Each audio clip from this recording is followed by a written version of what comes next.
Olá, meus amigos e minhas amigas que estudam Direito Constitucional, sejam todos aí muito bem-vindos.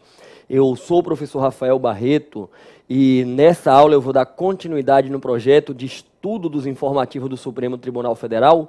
Joga na tela, por favor. Analisando o informativo de número 906 da Suprema Corte. Estou de volta com vocês.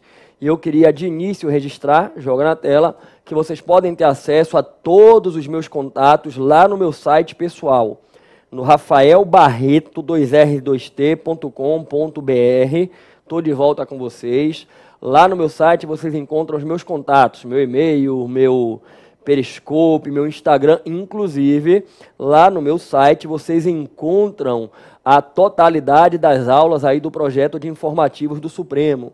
Se você está chegando agora nessa aula na qual eu vou analisar o informativo 906, saiba que eu tenho uma aula gravada para cada um dos informativos do ano de 2018 e tenho também uma retrospectiva do ano de 2017, comentando os mais importantes julgamentos do Supremo. Quando você entra no meu site, você vai encontrar lá no menu Informativos do Supremo Tribunal Federal e lá você vai encontrar não apenas essa aula aqui que você está assistindo no meu canal do YouTube, como também todas as outras anteriores. Bom, vamos na tela com o informativo, está aqui informativo 906.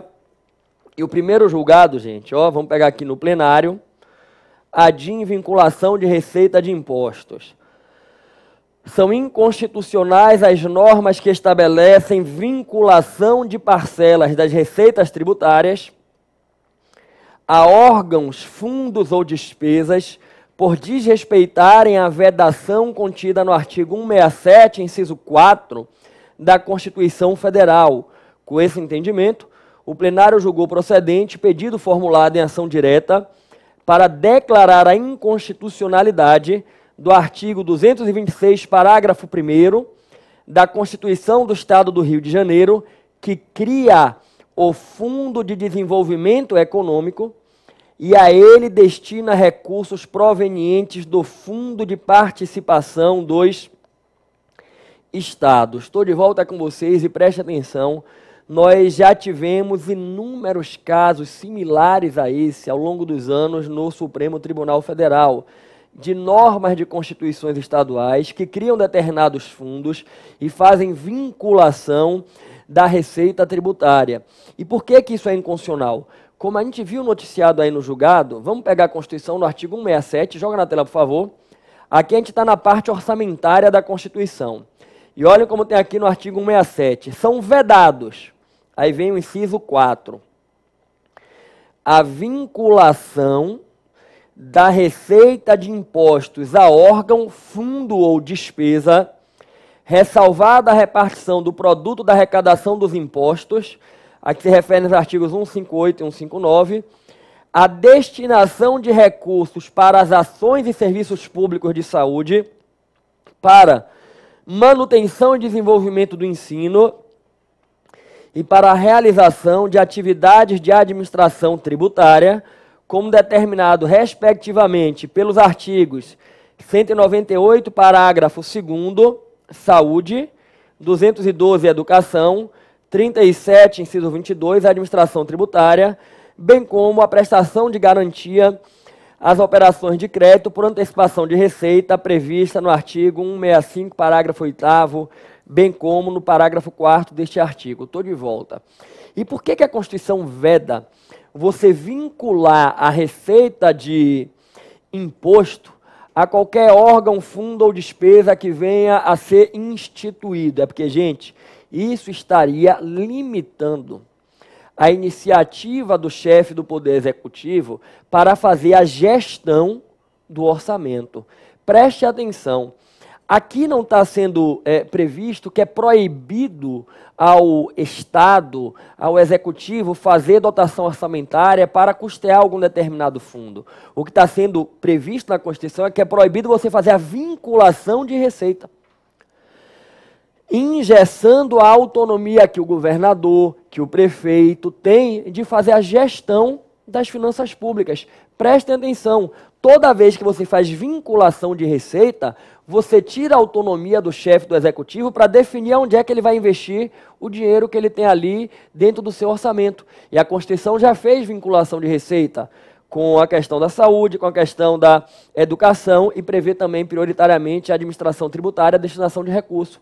E aí olha o que eu quero que você compreenda. Vamos imaginar que o prefeito decidiu que nesse ano ele quer investir X% da arrecadação que ele tem, da previsão orçamentária, em determinadas áreas de atuações do poder público. O que é que ele tem que ter atenção? Espera aí. Tem um percentual mínimo que eu tenho que investir em saúde, tem um percentual mínimo que eu tenho que investir em educação. A Constituição impõe. Inclusive, se ele não investe, gente, é causa de intervenção. A Constituição autoriza a intervenção da União no Estado e do Estado no município quando não há o investimento mínimo em saúde e educação. Está lá nos artigos 34 e 35. Então, ressalvada essa obrigação constitucional, ele tem autonomia para gerir.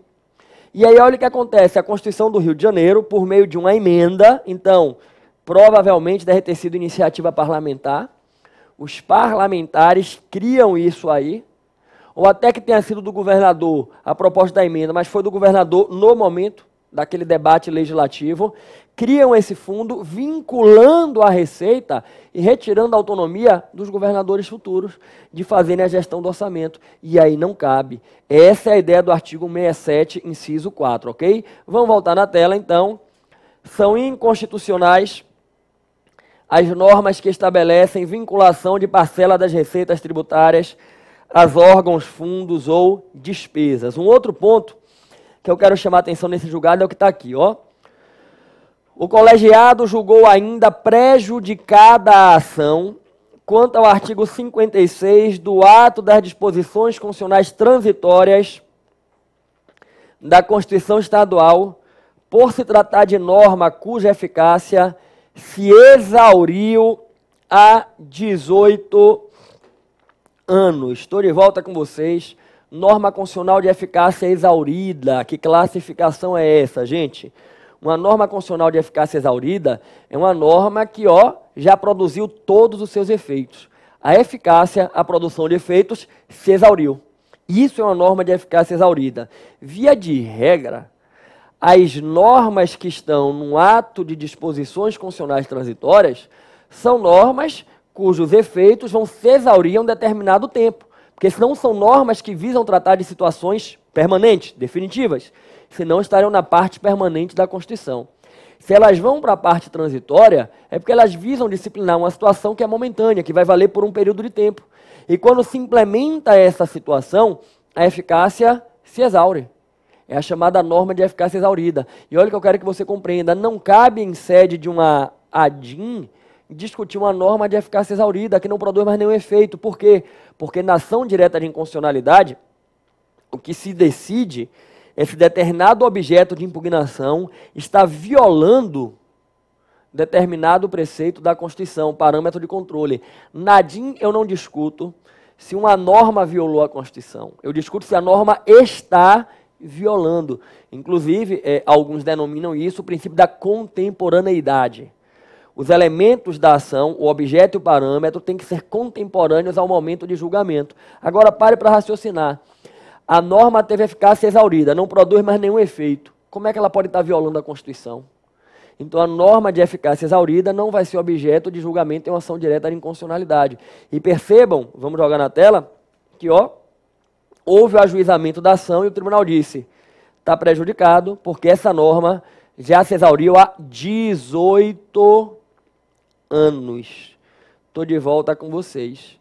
Então já tem 18 anos que essa norma não produz efeito, não tem nenhum sentido discutir se viola a Constituição, porque não está produzindo nenhum efeito. Vamos voltar na tela, vamos adiante, pegar o próximo caso aqui. ADIM e providências diante de greve de servidores públicos. O plenário, por maioria, julgou improcedente pedido formulado em ações diretas de inconstitucionalidade ajuizadas contra o decreto número tal da Bahia, que dispõe sobre as providências a serem adotadas em caso de paralisação de servidores públicos estaduais a título de greve. Voltei, antes de eu prosseguir. Desde quando decreto do Poder Executivo pode ser objeto de ADIM? Estão impugnando um decreto do governador, aí vem aquela pergunta, decreto pode ser objeto de um ADIM? Muito cuidado com isso em prova. Pode. É preciso separar os dois tipos de decretos do Poder Executivo. O decreto de natureza regulamentar e o decreto autônomo. A Constituição, no artigo 84, quando ela indica as atribuições do presidente, relaciona as competências dele, tem um decreto que é o regulamentar no inciso 4 e um decreto que é autônomo no inciso 6. Decreto regulamentar é aquele que regulamenta uma lei. Minuda, detalha a aplicação da lei. Decreto autônomo é aquele que inova a ordem jurídica como se lei fosse. Um decreto autônomo materializa o que se denomina deslegalização. Matéria que não será objeto de lei, mas diretamente de decreto. Outrora foi objeto de lei, agora é objeto de decreto. E olha que eu quero que você compreenda. Decreto autônomo é extraído diretamente da Constituição. Então é um ato normativo, por assim dizer, primário, extraído diretamente da Constituição, é confrontado diretamente com a Constituição. Ele pode ser objeto de um ADIM. Agora, e o decreto regulamentar? Decreto regulamentar pode ser objeto de ADIM? Muito cuidado, que é comum a gente ouvir as pessoas dizerem que decreto regulamentar não pode ser objeto de ADIM, porque é ato de natureza regulamentar. Só que tem que ter um cuidado. Um ato regulamentar regulamenta o que está na lei. E se você quer discutir se aquele regulamento viola o que está na lei, não é um problema de constitucionalidade, é um problema de legalidade. Mas, às vezes, você pode ter a seguinte discussão. O decreto não está regulamentando a lei, ele está extrapolando os limites da lei, ele criou uma situação não prevista na lei, ele trouxe uma restrição não prevista na lei, e aí ele perdeu a feição regulamentar, nesse ponto ele é autônomo, e aí violou o princípio da reserva da lei ou da legalidade estrita. Decretos regulamentares podem ser objeto de ADIM quando eles perdem a feição regulamentar. E eles, em verdade, se tornam, naquela parte, autônomos, e aí a violação ao princípio da reserva da lei ou da legalidade estrita. Tenha muito cuidado com isso. Vamos voltar na tela? E olhem como tem aqui. A norma impugnada determina aos secretários e dirigentes da administração pública a convocação de grevista para reassumir o cargo, a instauração de processo disciplinar, o desconto em folha dos pagamentos dos dias de greve, contratação temporária de servidores.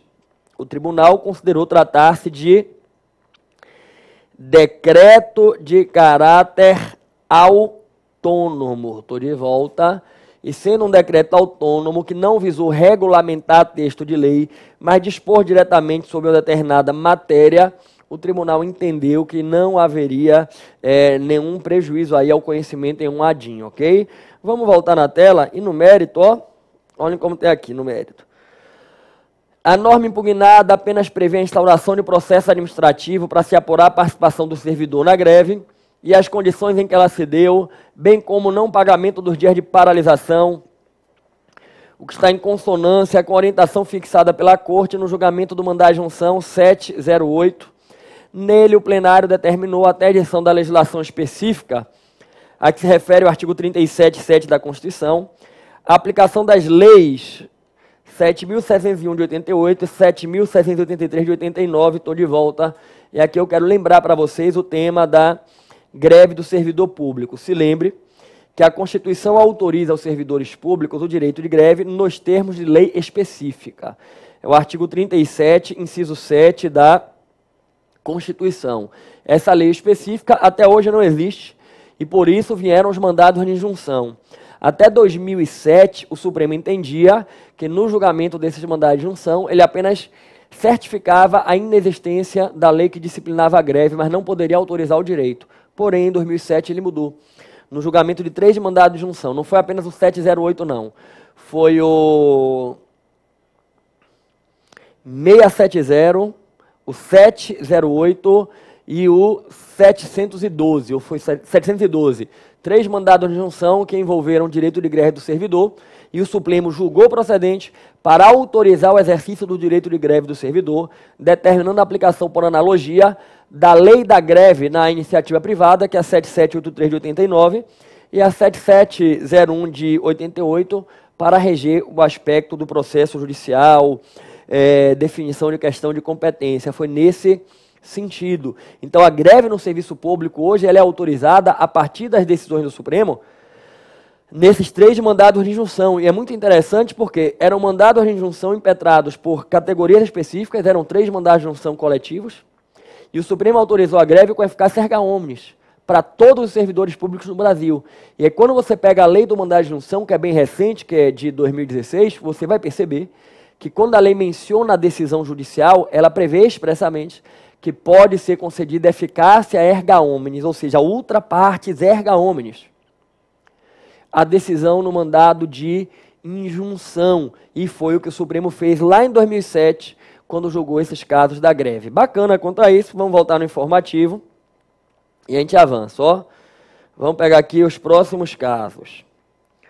Resolução do Senado Federal, operação de crédito e cessão de dívida ativa a bancos. O plenário iniciou julgamento de ações ajuizadas contra a resolução número tal do Senado, que autorizou Estados, Distrito Federal e municípios a transferirem a cobrança de suas dívidas ativas por meio de endosso mandato a instituições financeiras. Estou de volta com você. E aqui eu queria te destacar, resoluções do Senado são atos normativos primários, extraídos diretamente da Constituição, materializando as competências privativas do Senado do artigo 52. Como atos normativos primários, podem ser objeto de ação direta de inconstitucionalidade. Tudo que está ali, ó, no artigo 59 da Constituição, emenda constitucional, lei complementar, lei delegada, lei ordinária, medida provisória, decreto legislativo e resoluções, pode ser objeto de ação direta de inconstitucionalidade, porque é extraído diretamente da Constituição. Bacana? Vamos voltar na tela, vamos pegar o próximo caso. ICMS, embargos de declaração, modulação de efeitos em ADIM. O plenário, por maioria e em conclusão de julgamento, rejeitou embargos de declaração opostos com vistas à modulação dos efeitos da decisão proferida no Supremo Tribunal Federal, que julgara procedente. Estou de volta. Aqui eu não quero entrar no mérito da discussão de fundo, não. Só quero destacar uma coisa para vocês. O Supremo Tribunal Federal admite os embargos de declaração com a finalidade de suscitar a modulação temporal da pronúncia da inconstitucionalidade. Vamos lembrar o que é a modulação temporal da pronúncia da inconstitucionalidade, gente? A declaração de inconstitucionalidade no Brasil, ela tem efeito retroativo à origem, ou seja, ex tunc. Por quê? Porque no Brasil se adota a teoria de que a lei inconstitucional é uma lei nula, e o que é nulo na origem. Então, quando o Supremo declara que a lei é inconstitucional, declara que é nula na origem, a decisão retroage à origem da lei. Mas pode acontecer que a eficácia retroativa comprometa a segurança jurídica ou algum valor social relevante. E aí é que entra a modulação temporal. Restringir na linha do tempo os efeitos da pronúncia da inconstitucionalidade. E qual é o detalhe? A modulação só pode ser feita mediante um quórum de 2/3 dos ministros do Supremo. Quando a Lei 9868 de 99, que é a Lei da ADIM, no artigo 27, disciplina a modulação, prevê que depende da decisão de 2/3 dos ministros do Supremo. E o Supremo já discutiu, anos atrás, na ADIM 2797, que impugnou a alteração que foi feita no artigo 84 do Código de Processo Penal, para estender a prerrogativa de foro para após o término do mandato do agente público, né? Olha, terminado o mandato, o agente público não tem mais a prerrogativa de foro. Uma lei alterou o CPP tentando manter o entendimento de que terminado o mandato prevalecia a prerrogativa de foro, e aí veio a ADIM 2797, impugnando, e o Supremo declarou a inconstitucionalidade, e aí declarou, não modulou, vieram os embargos de declaração, suscitando a modulação, e houve o debate. Se caberia ou não a parte ou ao procurador-geral pedir a modulação por via dos embargos declaratórios, e o Supremo terminou admitindo o pedido de modulação por via de declaratórios. Então fique atento, os declaratórios podem ser utilizados para suscitar o debate da modulação temporal. Perfeito? Joga na tela, vamos seguir no informativo.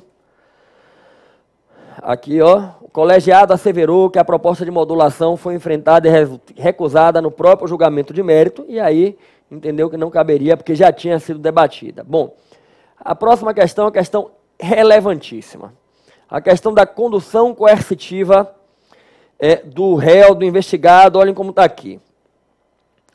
Condução coercitiva para interrogatório, recepção pela Constituição Federal de 88.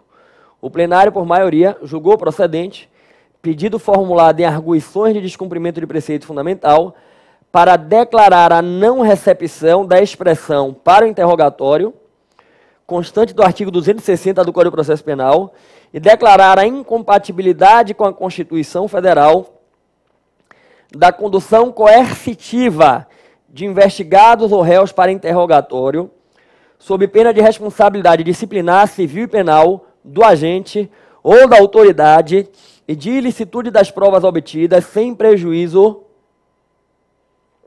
da responsabilidade civil do Estado. Estou de volta com vocês e prestem atenção.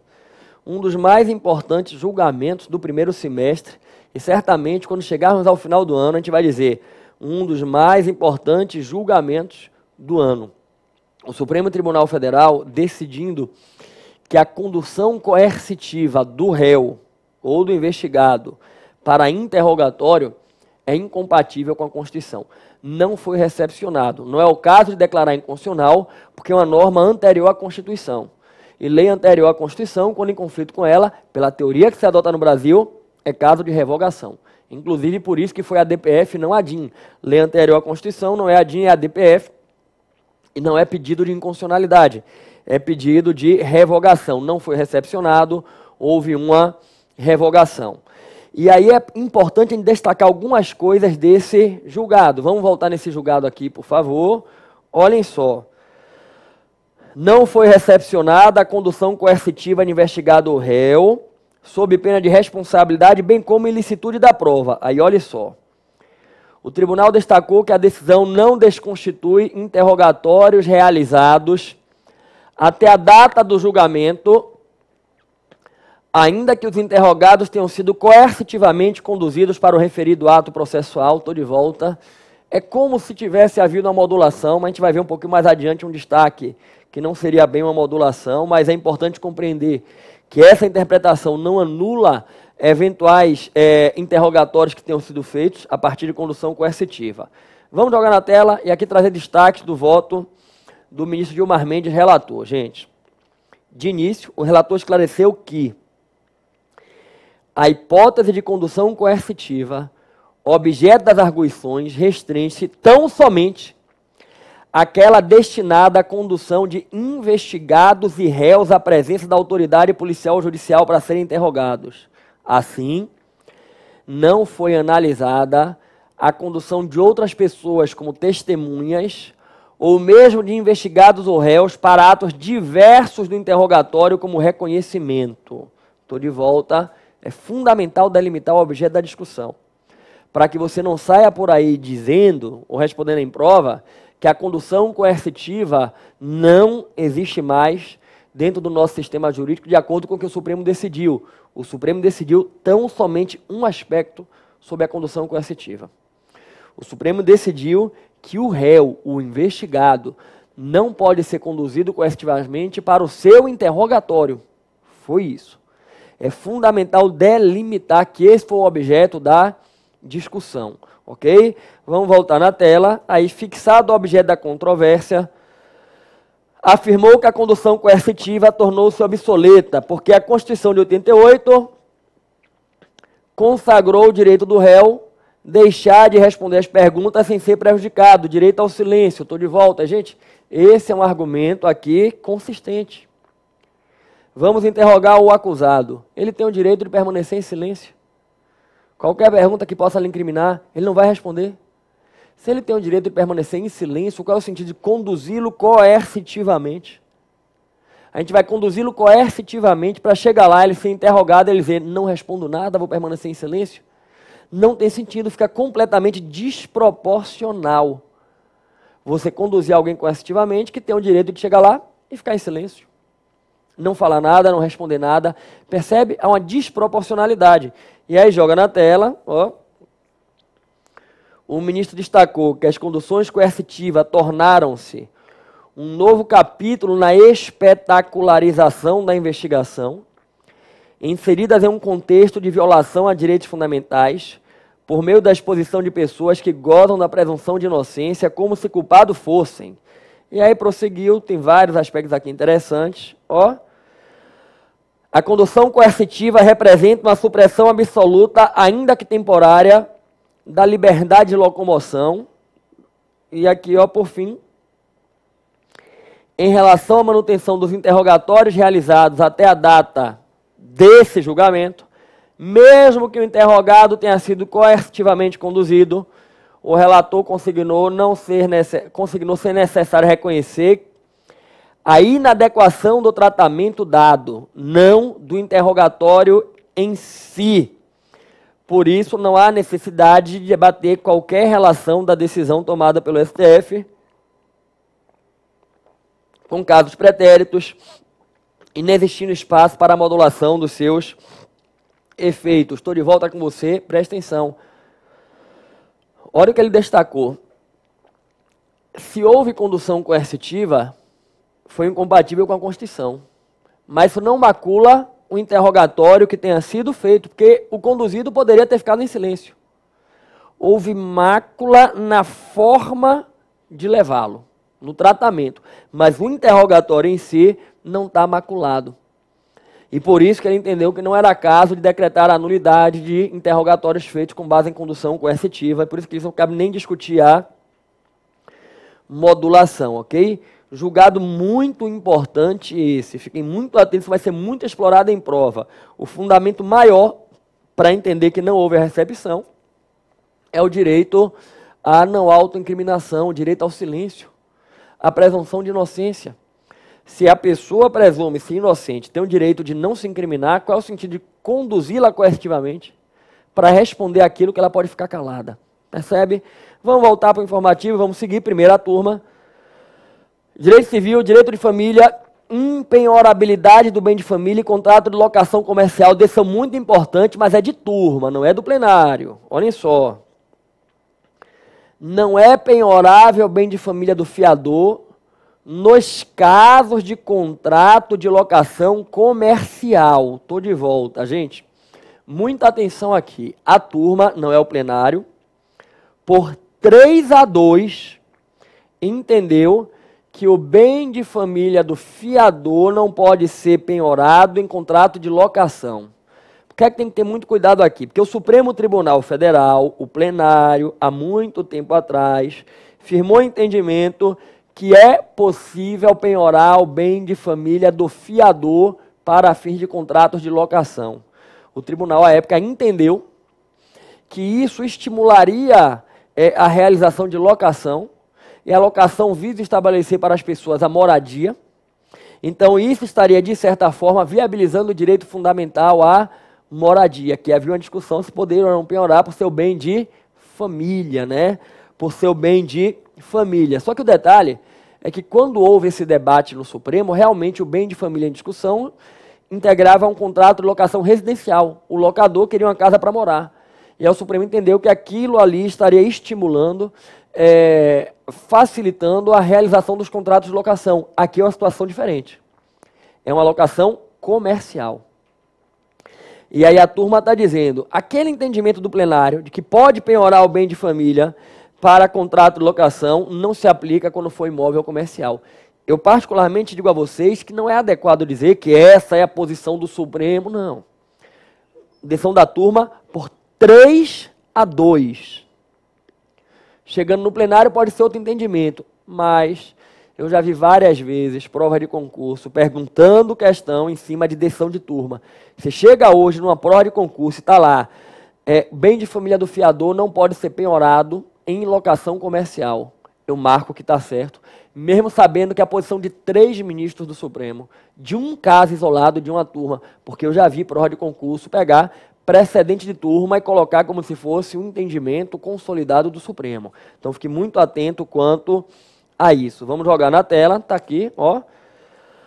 Vencidos os ministros Dias Toffoli e Roberto Barroso, que negaram o provimento, ressaltaram que o Supremo pacificou o entendimento sobre a constitucionalidade da penhora do bem de família do fiador por débitos decorrentes do contrato de locação. Aí diziam que a lógica valia também para contrato de locação comercial. Ficaram vencidos. Vamos avançar. Aqui a primeira turma retomou um julgamento. Deixa eu ver. Segunda turma, direito tributário, prescrição. Aqui eu não destaquei. Aqui eu destaquei uma coisinha só para você. Não vou nem entrar no mérito. Ó. A segunda turma, por maioria, conheceu de agravo para dar provimento a um recurso extraordinário em que se discute qual é o termo inicial do prazo prescricional para restituição de valores pagos a título de contribuição do café, tributo que foi declarado inconstitucional pelo Supremo, sem fazer modulação de efeitos. Eu não quero entrar no mérito desse tributo do café, não. Eu quero só destacar isso aqui para vocês. Ó. Houve uma modificação de jurisprudência. Olhem isso aqui. A modificação na jurisprudência em matéria de prescrição não pode retroagir para considerar uma prescrita uma pretensão que não era a época do ajuizamento da ação em respeito ao posicionamento anteriormente consolidado. Agora, toda inflexão jurisprudencial que importe restrição a direitos do cidadão deve observar certa regra de transição para a produção de seus efeitos,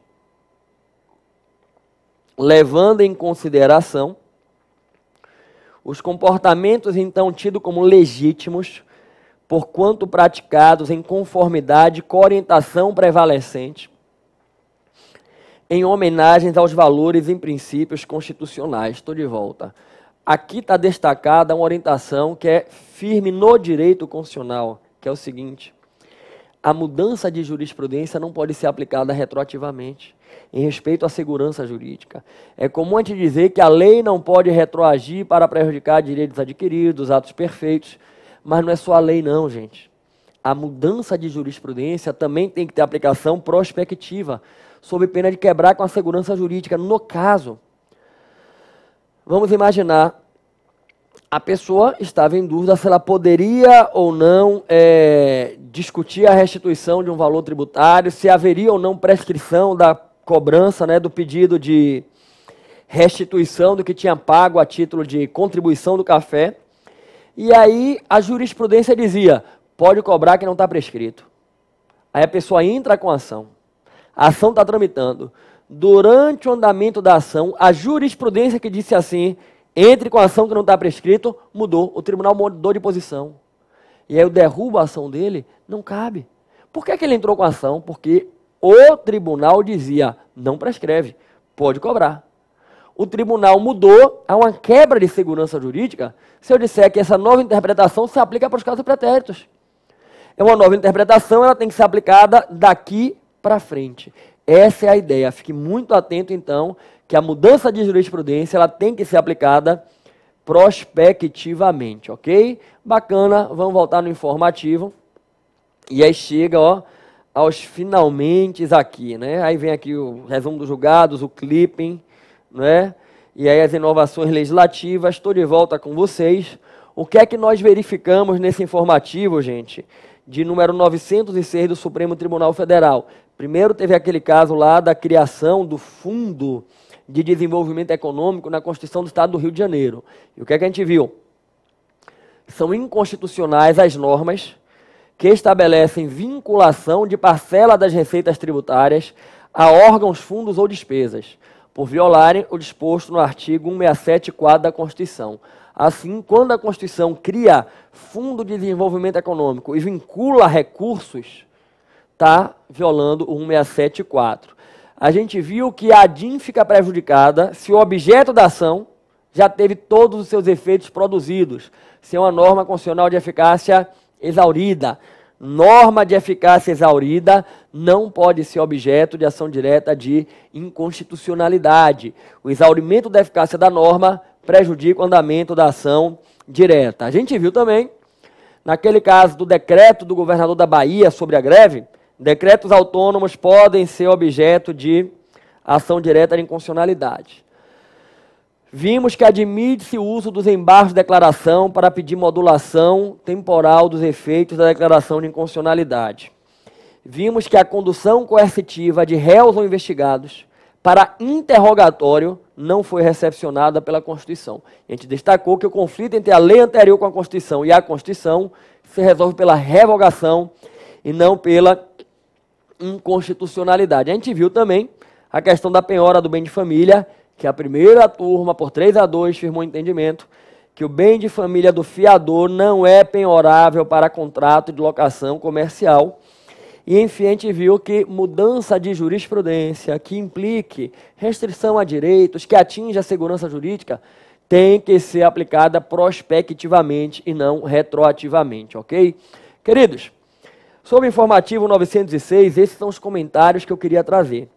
Eu queria agora fazer um convite, que é para vocês colocarem aí na agenda o encontro na próxima semana.